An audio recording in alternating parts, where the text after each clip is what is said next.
Good evening. Good evening. Welcome to the Living in Utah weekly question and answer session. I'm here every Thursday evening, 8 p.m. Mountain Time, 10 p.m. Eastern Time. So pull up a chair, grab your favorite beverage of choice, and it's just an open forum. Welcome to ask any kind of questions that you would like. State of Utah, United States, real estate investing, you name it. I'm here to possibly answer some questions. And looks like tonight we are competing with the NFL draft. Some tough competition there. I'm also going to talk a little bit about, since they had President Biden with his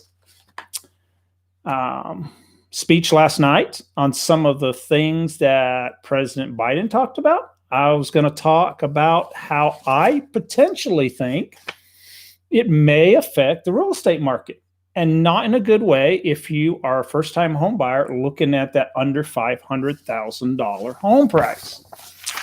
It could be a little bit more difficult. So I'll give my take on that and my spin of possibly what could happen. And, you know, who knows? But any questions you might have, by all means, shoot them in the chat box and I will definitely answer them. Hello, Claudia. And this week in Utah, if you're joining us from outside of Utah, it's a beautiful day today, 70-degree weather. I absolutely love this time of year. Earlier in the week, it was a little cold, a little bit of rain, and probably had to wear like a sweater or a hoodie throughout most of the day. But today, maybe like a hoodie or a sweater in the morning, but in the afternoon, no, it's short sleeve weather. So I was out mowing the grass tonight. Great evening. So beautiful weather in Utah. Low humidity too. I love that. I actually had a conversation from somebody in Miami, Florida, and we were talking about the humidity today. So it's Thursday, the best night of the week. There you go. So I want to talk a little bit about, it's been on my mind all day, and I've been talking to a few people about one of the things that Joe Biden said last night, or one of the things in his plan. He's got a lot going on in his plan. But one of them is about the 1031 exchange. So it's an investment tool that investors have used to, in the current market here, you could sell one property and you had a certain time frame. I believe it's about 180 days. And you could put that money into another property and not pay taxes on that money. You can exchange it. It's an exchange, 1031 exchange. It's a tool investors have used for a long time. Well, in the new tax plan, they want to limit the 1031 exchange. So anything over $500,000 would not be allowed to do the 1031 exchange. And I'll give you my viewpoint on what investors possibly would be thinking about this and how it would affect first-time home buyers or anybody under that $500,000 range. So one investment tool that people have used for many years is you'll buy like a single family home and then you decide you want a duplex. So you trade up to a duplex and you trade up to a triplex, so a fourplex, to an apartment building and bigger apartment buildings and bigger apartment buildings. And it's a way to gain wealth. And as you step up, not pay tax on the gains that you have made on the property that you sold. So it's been a great investment tool, and people have made very good money on doing a 1031 exchange. So my thought process about this is, your investors who have, say, $10 million, $20 million, and if they're playing around with $10, $20 million, they probably, so also if you make, part of the tax plan too is if you make over $1 million, they want to raise the capital gains tax to, I think it's 39.6%, about 40%. So now if you're one of these investors that got $10 million to invest, $20 million in real estate. Do you do the big apartment building? But if you want to get out of that big apartment building, you potentially would have to pay, if you make over $1 million, you would have to pay capital gains regardless, because it would be over the $500,000 limit. So you'd either pay capital gains at 20% or 39.6%, depending on if you make over $1 million. But so people who have those big units, would they be willing to do that? So if you had a $10 million apartment building and you sold it for $15 million and you walked away with $5 million, but you had to pay almost 40% in capital gains tax, which is close to $2 million, it definitely changes your thought process. It would definitely change my thought process. Even if you have $10, $20 million, it's still a lot of money to pay in taxes. So my thought process was, do you take that $10 million then and just buy single family homes at under $500,000? And then if it's under the $500,000, if you wanted to get rid of some of them, you can 1031 exchange them off. Bing, bing, bing, bing, bing, bing. Or do you buy the big apartment building? And I think maybe some people might consider just dumping the $10 million into single family homes under $500,000. And then if they do want to get out of them, they could 1031 into something else, but not pay the tax on them homes, which will make it tougher for first-time home buyers or anybody in the under $500,000 price range. Because typically, if you've got $10 or $20 million that you're going to invest in properties, you can either pay cash for them homes or a hard money loan and then basically be paying cash again. And the people out there that are trying to get the loans and bid on that same home, an investor comes in and goes, look, I got cash. We'll close in 7 days as soon as the title company gets the docs done, and we're done. No loan, no nothing. Would make it very, very competitive for people who are shopping in an under $500,000 range. So that's my take of it on looking on the tax plan on the 1031 exchange. It might hurt our real estate industry. So great. Hillary, having a hard time finding a rental coming from Arizona. Any tips? Yes, got a few tips for you. One of them will be a website, ksl.com. ksl.com. Just 3 letters. It's a local news station, radio station. When you first go on their website, you'll see news events. The important section is up in the right corner. It will say homes or classified homes, cars, something like that. Go under the home section. That is a fantastic website in Utah. It is bigger than Craigslist. It is widely used throughout the state of Utah. It's free to list items. So anything classified, cars, you want to sell a washing machine, you want to buy a washing machine, concert tickets, you name it, you'll find it there. Look there. Every landlord that I know, property manager, puts their inventory on ksl.com. In the state of Utah, because they know it's used so much. So look on ksl.com for rentals in the state of Utah. And you could also check some of the other sites like rent.com and Truly and stuff like that. But you probably will have better luck on ksl.com. And it's a great website to become familiar with. Like I say, the classified section is amazing. If you ever want to sell a car, buy a car, you can advertise on that website for free. You move here, you've got extra items you'd like to sell, throw it on that website, and people check it all the time. KSL is very, very widely known in the state of Utah. So that's my first tip, ksl.com. The second tip that I have would be a companion letter. Do up a little letter. You will probably be the only one with a companion letter. I mean, we do it on the purchase side of homes to try to make our offer stand out a little bit better. So do a brief bio, very, very brief. Talk about your family, job,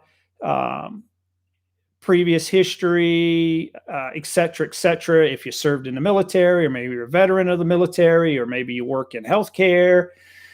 Basically, some, especially private landlords, they get all these applications. They have to choose from one. Well, if it has this letter and they read through it and they're like, wow, they sound like great people. Well, it might be the only application they get that, they can relate to a little bit, as opposed to some others where it's just name, social security number, and where they work, and et cetera. And it's just a name on a piece of paper. So you're putting a little bit of a face with it. It's kind of like how I do YouTube. So, anybody who's like researching me or whatever, and they come across my videos, they get to see a face and everything with something. So that's what I would do. Companion letter doesn't have to be fancy. Just type something up, give some brief details about your family, why you're moving here, jobs, etc., hobbies, what kind of people you are, etc., etc. It goes a long way. It really does. Some people think it's a waste of time, but I think it goes a long way. It really goes a long way in the home buying process. So also. Okay. San Bernardino. I'm assuming we must be in California in general, including any relative metrics. Is Salt Lake City better than Phoenix? Wow. Well, you picked two cities that people from California are moving to. I won't say anything bad about Phoenix. As a kid, I lived down in Tucson, Arizona for about a year and a half. I would say, if I was doing like pros and cons, one would be the weather. Up here in northern Utah, we are a 4-season climate. So you get winter, spring, fall, etc. And down in Phoenix, you do not get that. So, and that also leads to, for some people, they can't handle the winters in northern Utah. But also in Phoenix, some people can't handle the extreme heat in the summers. I mean, there are days after day after day of 110-degree temperatures. And for some people, it's a little brutal. So that is some of the pros and cons, I would say. And when we're talking job market, the Utah job market is really hot. I'm not too sure on Phoenix. I don't study the market too much on who's moving in or moving out. I'm not too sure what their unemployment rate is, or they're having a lot of companies come there and grow. But that's kind of some of the differences. The other advantages to Phoenix, Arizona would be, like, if you're a golfer, you could golf year round. Northern Utah, you cannot golf year round. In the winter months, snows on the course, you just don't golf. If you own a boat, you do get to take it out a lot more in Phoenix, Arizona. You probably take your boat out year round. In Utah, it's pretty much from, well, not now, probably the water's still too cold, probably the end of May to the end of September, beginning of October, maybe time frame for a boat. But if you enjoy any kind of, we are one of the capitals for outdoor recreation. So it's hiking, mountain biking, skiing, you name it. It's more opportunities in Utah than you would in Phoenix. And probably some nicer hikes, in my opinion, just giving my opinion, it's probably some nicer hikes in Utah than you would find down in Arizona. So don't want to really bash Arizona in a sense, because Arizona is a great place also. So that would be my picks between the two. So, and of course, we're in Utah. We're pretty much known as like a family state. So you'll find it's a little bit more of a family culture in Utah than you will in other states around the country. So very big on family here, and it's it's something I really enjoy. So I picked up KSL tip from one of your older videos. Oh, okay. All right. Sorry about that one. Companion letter sounds great. Thank you. Yes. Yes. So, yeah, there's rentals around. It's housing is a little bit crazy. And we've a lot of people moving here. It's high demand, but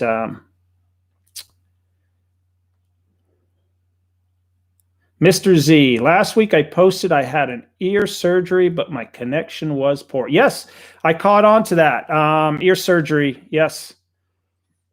Joel, hey, Mike. If I pre-qualify for a home loan, how long does this pre-qualification last? 30, 90 days. I've seen both. I have seen it's up to the lender, the mortgage company, the bank. I've seen some do shorter time periods, longer time periods. But I've also seen, actually just got done. Well, we're not totally done yet. We have something under contract. And his lender was, that he chose was fantastic. And they basically updated me with a new letter in my email. I don't remember what the time frame was, but it seemed, they were on top of it. And they're just like, oh, we'll ship you out a new letter, Mike. So in general. Interesting. Thank you. You're welcome. Anytime. You're looking at two areas when you're talking Phoenix and Salt Lake City, two areas that is seeing tremendous growth. So both of them, tremendous growth. So, and I can't really speak for Phoenix as much about the future, but the state of Utah, we are projected our growth is going to continue. So that's the long-term outlook for Utah. And basically, I'm saying that like if you were purchasing a home here, so we'll have a need for housing.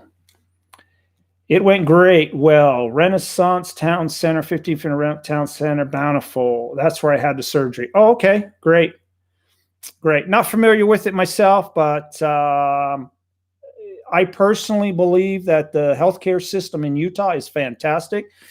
Beyond fantastic. I've used the healthcare system here in Utah, and yeah, 100% love it. If it wasn't for the healthcare system here in Utah, I would not be right here doing this YouTube channel. I can tell you that. So, black moral mushrooms are popping up, and I see it on the Northeast Utah Facebook page. I was told to check out Hobbs Hollow. Do you know where that is at? No, I'm not familiar with Hobbs Hollow. I am not.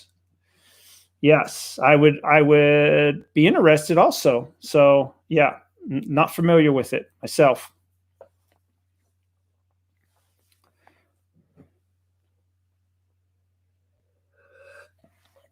Is anyone tuned into the draft tonight? It's a little bit of news in Utah, the draft.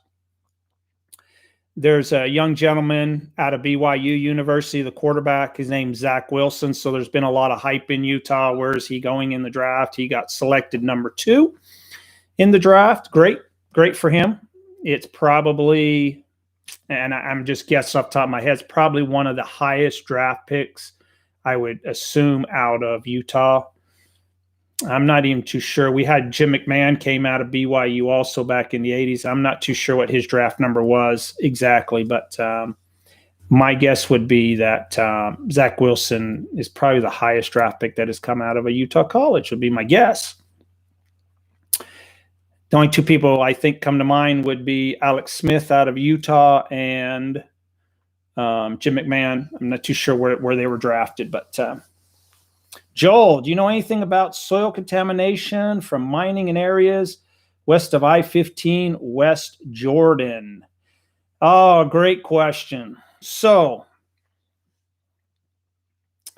I don't know a lot about it. There's a couple areas in Utah that there has been rumors about it, and I do not have any concrete evidence on that. So But I have heard about that, but I have not seen any kind of reports about anybody having any kind of medical issues due to anything that possibly might be in the ground. There's been so even like at Hill Air Force Base, they've had some contamination has gone into the soil and spread into some of the neighborhoods, and they monitor and everything like that. But I have yet to see, and I actually know where one of the posts is at for Hill Air Force Base, where they monitor the stuff. But I have not seen anything, any kind of medical evidence where we've had any kind of health issues due to any potential issues. And same with out in West Jordan. I haven't heard of any kind of exact facts where they've said we've had a higher cancer rate or a higher this or a higher that due to anything that was in any of those areas. Have not seen any reports at all like that. So.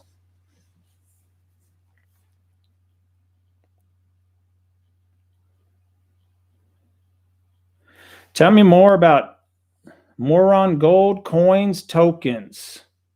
Don't know a lot about it, Mr. Z. Tried fishing around Logan Canyon last weekend. Logan Canyon is beautiful. My guess is that up there in Logan Canyon, it was cold last weekend. Temperature in Logan is sometimes a little bit chillier. So fishing this time of year at Logan Canyon might be a little bit chilly. So, yeah. Logan Canyon is absolutely beautiful. Absolutely beautiful. So that whole area, they call it Cache Valley. It's a hidden secret. I need to do a video up there. I love Cache Valley. I love that whole area up there. It's a community of its own. You literally come out of Brigham City, go up the canyon, through the canyon, and pops out to all of Cache Valley. So you have Logan and all the cities like Hiram and Nibley and Richfield and a lot of cities, smaller cities hooked to Logan. It's a college town, a university up there. I love my trips to Cache Valley. It's a place that I definitely could live in. You have that country feel, and you can live in areas like Nibley and Hiram, actually out in the country, but you're literally like 7-8 miles into downtown Logan, which pretty much has everything you would need for shopping and dentist's office and doctors and everything that you would need, and restaurants, etc. They do not have a Sam's Club or a Costco up there, but you would be a 1-hour drive down to Ogden for both those items. But it's a great area.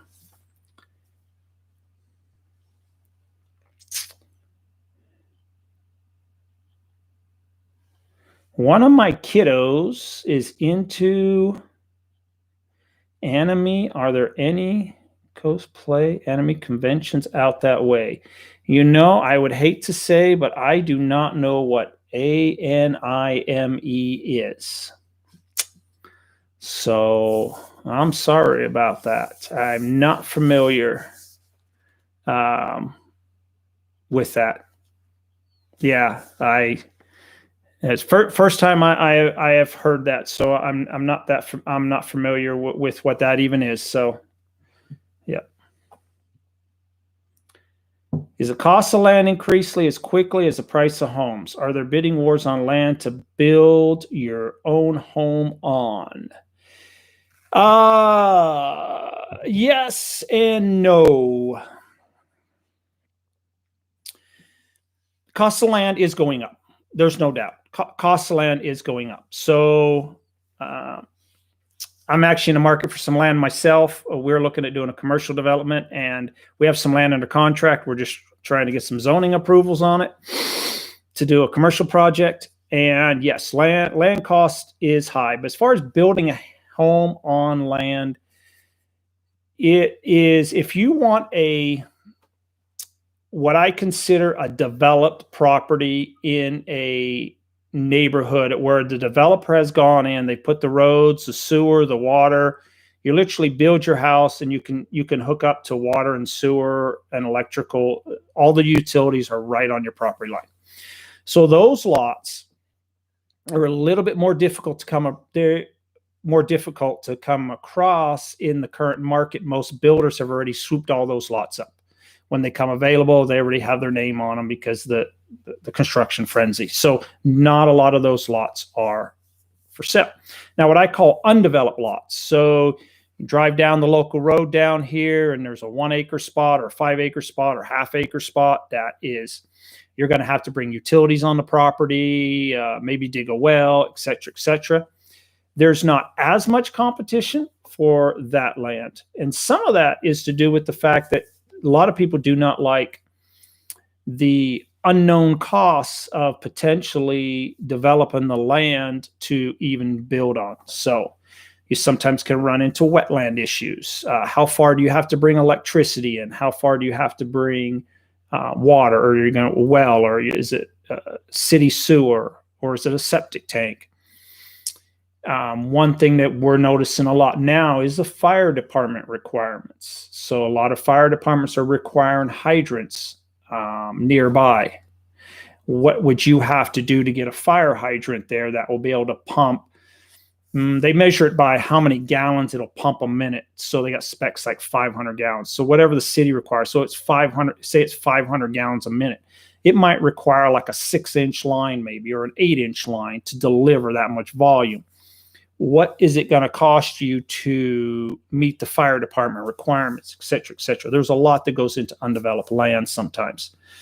And I have been a part of that for a couple people, especially in some of the mountain towns like Liberty and Eden. And I can tell you that the costs can skyrocket really fast. Oh, Japanese cartoons. Okay, now I know what it is. I'm not too sure if there is any conventions. I know that there's a lot of conventions held in Salt Lake City. So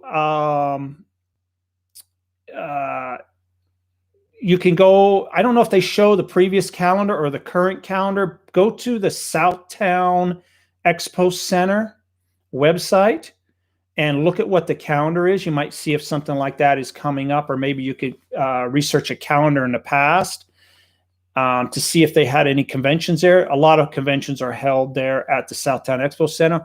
They've actually changed their name. It's now, by typing Southtown Expo Center, it'll probably pull up, but they got sponsored by a local credit union. I think it's Mountain America, so they call it the Mountain America Convention Center, I believe now. They have, I guess, the naming rights to the building now. So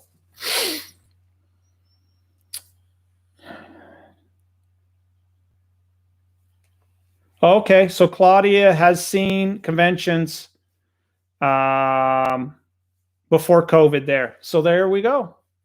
Okay, I see. Are a lot of properties in Utah using well water, or is it mainly city water? So if you're on a developed lot, it's typically always city water, not well water. If you are on a undeveloped lot, you do see more wells. So, but the developed lots so the builders basically are paying whatever the cost is to go out to the main street or down the road and bring the water in, and then they tap off meters and they develop all the lots in a subdivision. So nearly all your subdivisions that have been established like that would be city water and city sewer.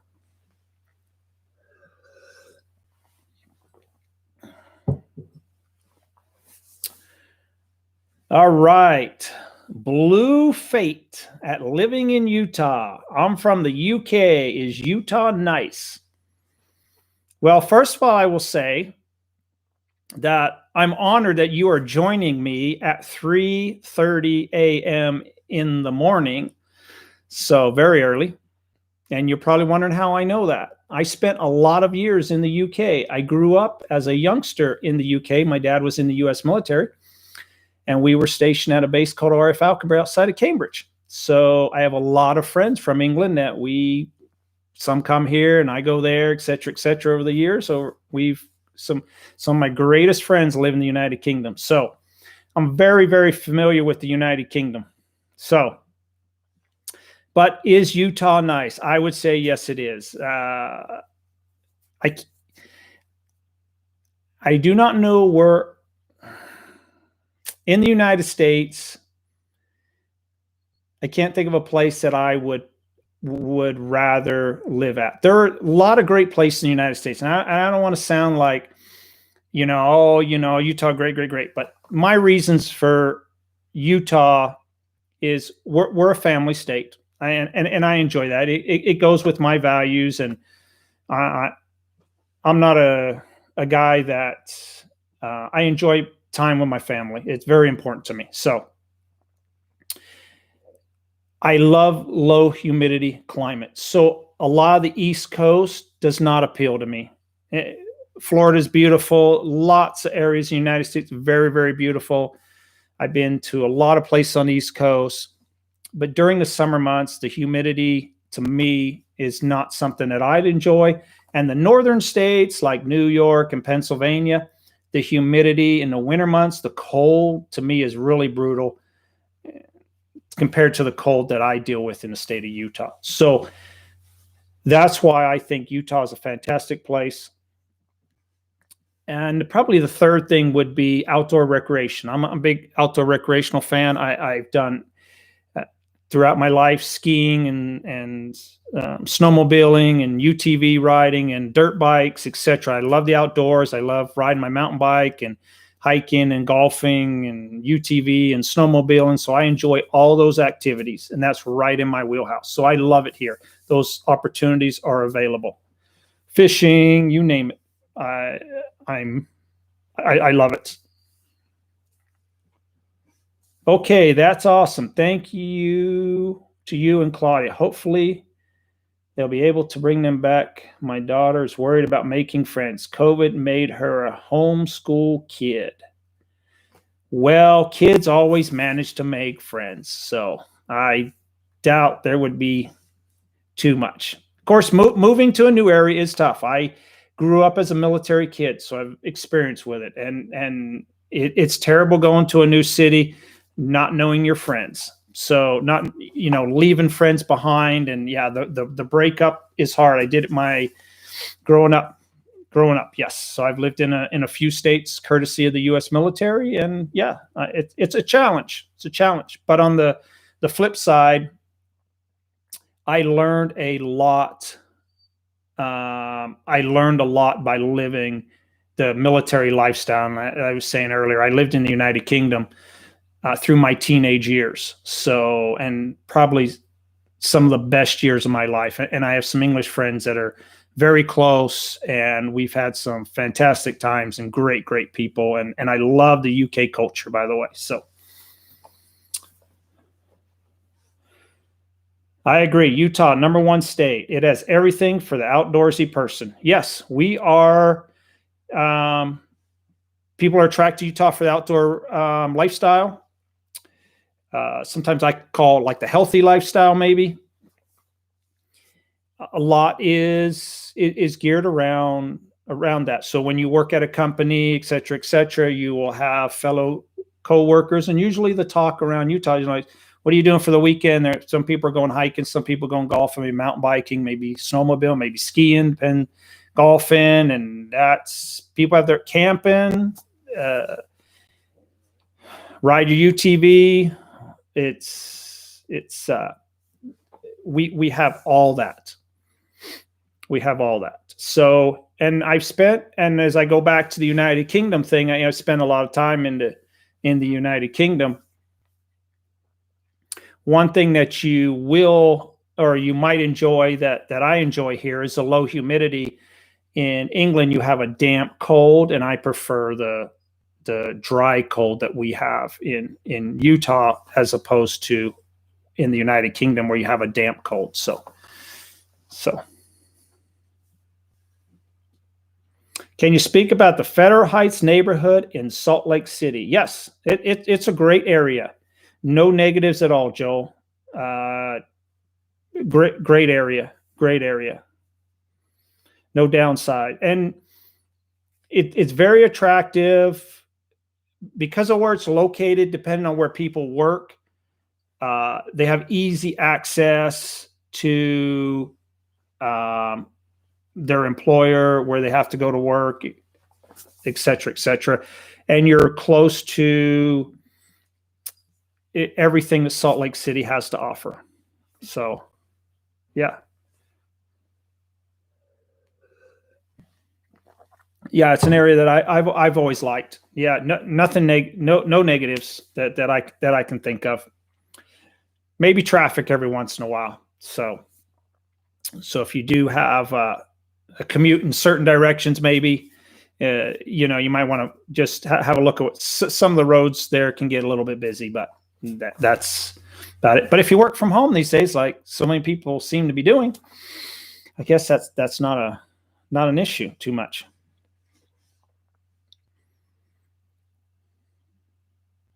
Great. Any more questions this evening?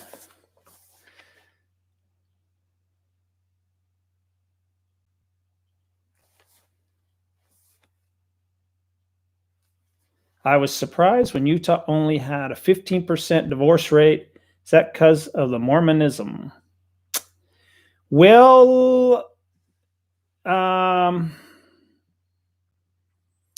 don't know where that statistic came from. I don't think our divorce rate is that low. I think it's higher than that. So, I didn't know the UK was 49%. That shocked me right there. That really did shock me right there. 49%. Wow. But I did not believe that our divorce rate was 15%. It could be a true number. I actually have never been asked what the divorce rate is in Utah. So it's a number I'm not familiar with. Really not. But I can tell you in the state of Utah, we probably have a higher percentage of people who are married compared to any other state that we have in the United States. We're a family state, and family is important, and people do get married here at a younger age. It's very, very common, marriages in your 20s. Very, very common. Branch of military was your dad in? The U.S. Air Force.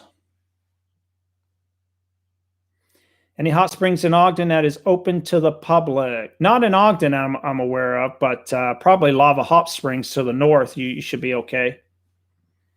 I appreciate your information and your videos. Thank you so much. Have a good night. Thank you, Hillary.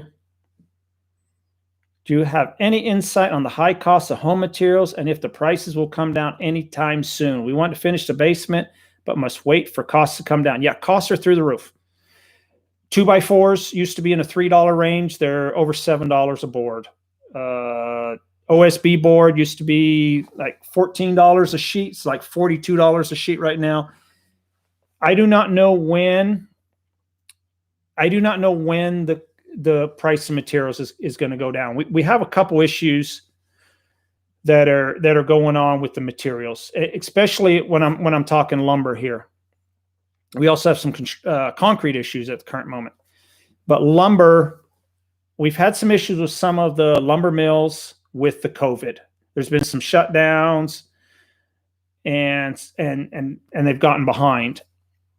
We've also had the home market being very strong throughout the whole United States has caused a huge increase in lumber. Just about every state that we have is trying to build to keep up with the demand on homes. So there's a high demand on lumber, and the lumber companies are taking advantage of it. But we're seeing costs, and I was just told this, so you might even see paint's going to go through the roof possibly here soon. So if anybody needs to buy paint, I would go buy it. A friend of mine is a painting contractor, and he's got jobs coming up, and they basically told him, you better stock the paint up now because we plan on possibly running out of paint. So, and some of that is to do with the weather they had in Texas. It has disrupted the paint production. So we might see an increase in paint too. Yeah, and when I go back to the lumber price, I would have thought because we're easily adding $20,000 to $25,000 to a cost of a new home build. And I would have thought that would have slowed down the new home market drastically, but it hasn't. It has not. So don't know when the materials are going down. So cool. I was an Air Force brat also. Yes. I spent my childhood growing up in the Air Force, and it was a great experience. I would not change it for anything. Went to some of the best schools, hands down. Most of my schools were overseas. We spent a couple tours overseas. The Department of Defense schools, fantastic, 100% fantastic schools. My time, the only disadvantage was being an Air Force brat was when you moved, you had to make new friends, and you left some friends. So, but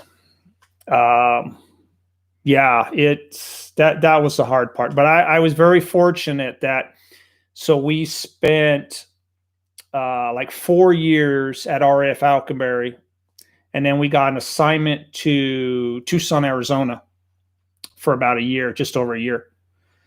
And my mother is actually English. Mother passed away a few years back, but my mother is actually English. And so we volunteered to go back overseas, and we ended up going back to the same base, RAF Alconbury.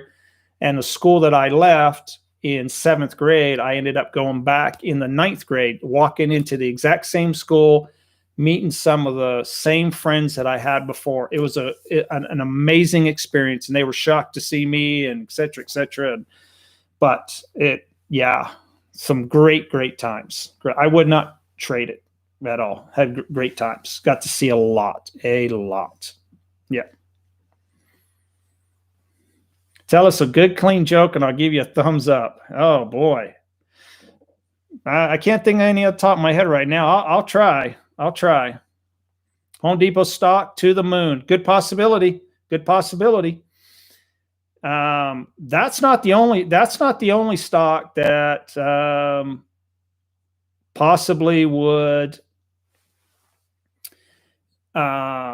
skyrocket. When we're talking building materials, if you want to invest for the future, with our big push to go towards solar energy, et cetera, we need electrical wire, and we are going to need electrical wire like you have never seen before, because anything to do with solar has to be wired to some other device. Now, I don't know the inner workings of it all, but I can tell you what, it does not transfer, I think, by Wi-Fi. So you're going to have to run cables. So there is going to be a huge demand for electrical cables. So I know they make them out of copper, and you can also get aluminum wire. So if you can invest in any of that, there will probably be a return on your money in the long run, as we go to more solar and more solar powered farms, etc. However we're going to do it as a country, or even windmills. You've got to run that by cable to some location. So invest in wire. And we might be shocked. Maybe in another 10 or 15 years, maybe one of the highest costs to build a home might be the electrical wire that goes in the home. So who knows? What's the best part of Utah to live in? I think the whole state is fantastic. So if I had to describe, we're pretty much two areas. We have Southern Utah and we have Northern Utah. Southern Utah is an area that has attracted a lot of retirees. It's a retirement community. They enjoy Southern Utah in the winter months. You do not see the snow. If you do see the snow, it hits the ground and it'll melt and go away, as opposed to Northern Utah, where we do get snow. If you are looking at, say, retirement years, some people will choose Southern Utah. If you are in working years with employment, etc. Northern Utah by far is the destination for most people, especially if you are looking at possibly working for X company and you get an opportunity with another company. A lot of people here switch jobs. It's very, very common. There's such a demand for different trades that people literally can go from one to another. Good friend of mine is an engineer and worked for a company that offered an early retirement, and he took it, but he wasn't ready to retire. So he took that retirement and went about 30 miles away and to a new job. And the way he put it to me was double the paychecks now. So it's an opportunity. He wants to work for probably about another 8 years. And now they are looking at, they have a bucket list of things they'd like to do before they retire and purchase, like a motorhome and et cetera, et cetera. And they're going to do that. And it's a great opportunity he had. As soon as they offered it to him, he took it. He loved the company he was with, no doubt. But when he can collect a retirement check from them and then work in another job and get another check, he took it immediately. So I see that all over. So I myself live in northern Utah, and so the majority of people live in northern Utah as opposed to southern Utah. I was stationed Upper Hayford in the early 80s. Great times. Yep. Upper Hayford, home of the F-111s. Upper Hayford and Fairford, two bases that were close together. Nobody wants aluminum wire. Stick with copper. Yeah, aluminum had some problems. They were wiring some homes in aluminum for a while there, and there was a little bit of problems. What are the procedures for getting a decent, modern-looking modular home set up around St. George or Eden? Okay. Homes like Method or Connect Homes, for example. Okay.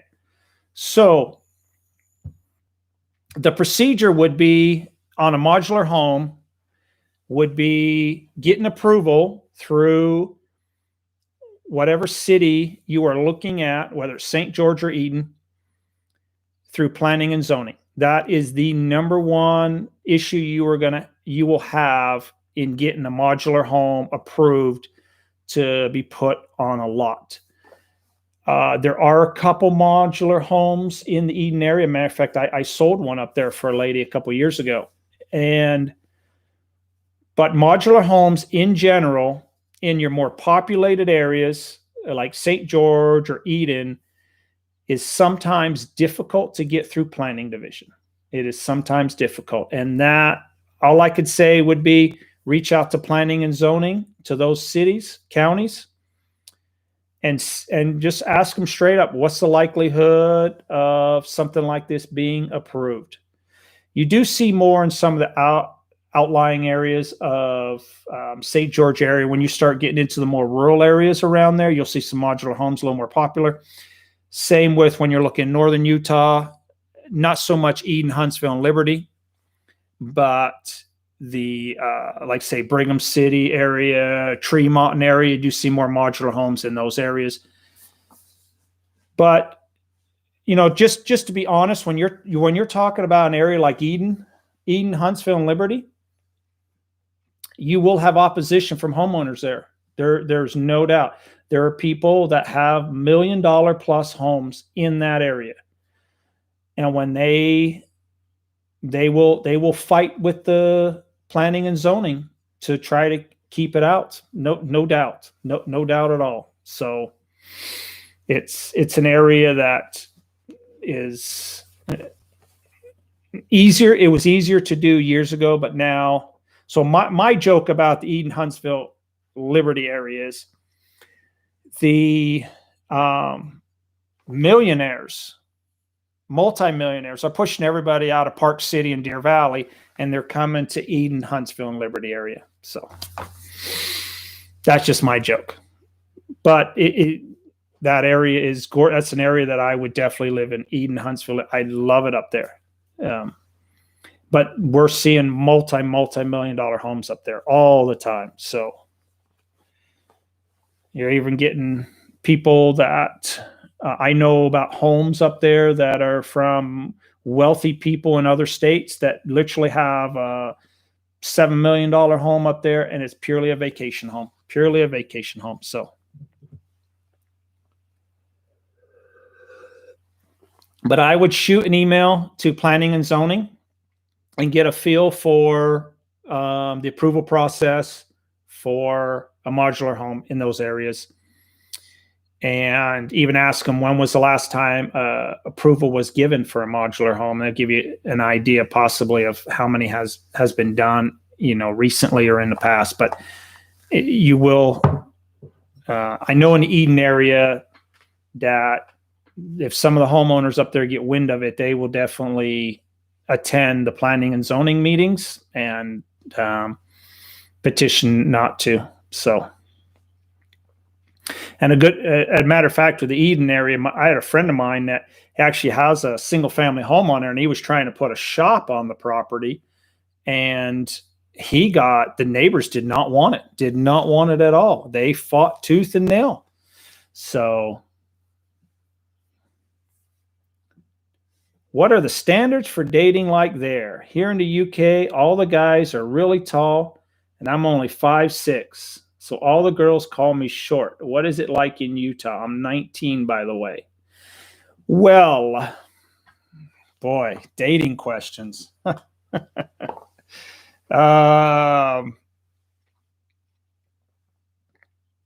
question. But in general, in the United States, let me just say in the United States, girls prefer taller guys. That's just the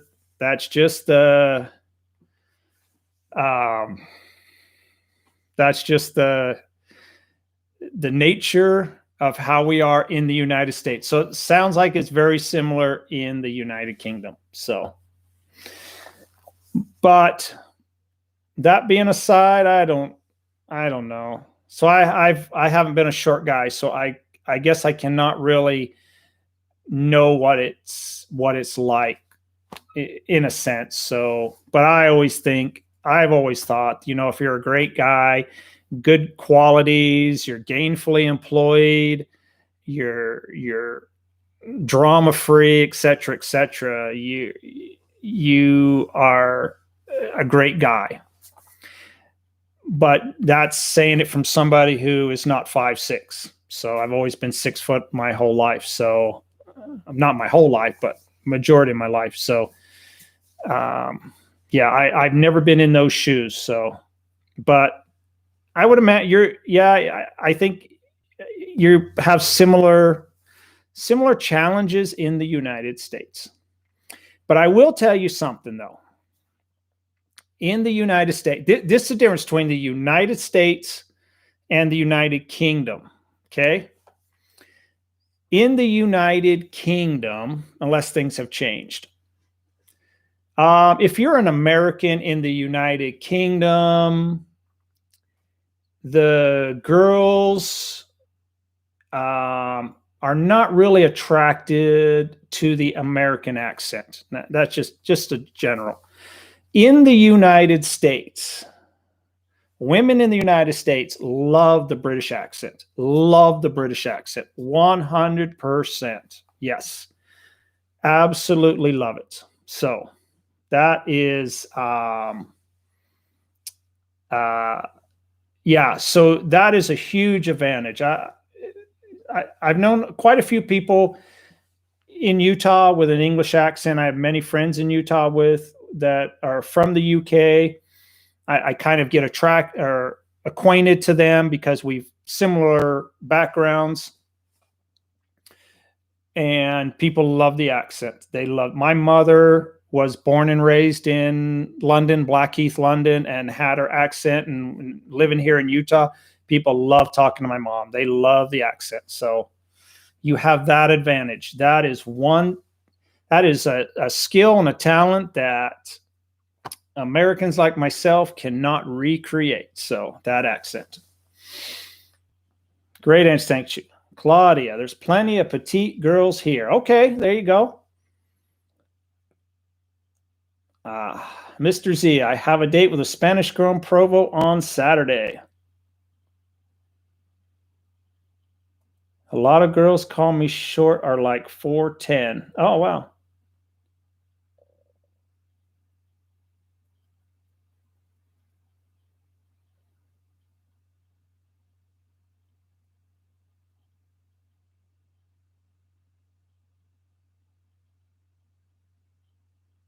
Yeah. So interesting. Yeah, I think it's a challenge, but you do have the advantage of the British accent, which is it's an attraction to American girls, without a doubt, without a doubt. So I maybe that's what attracted Kate Middleton to I forgot his name. They've been in the news here. They just did the big speech. But anyways, we've got the American girl that married the Princess Diana's son. So lost for the words right now. But anyways, yeah, that accent, you're okay. You're good. Any more questions this evening before we call it a night?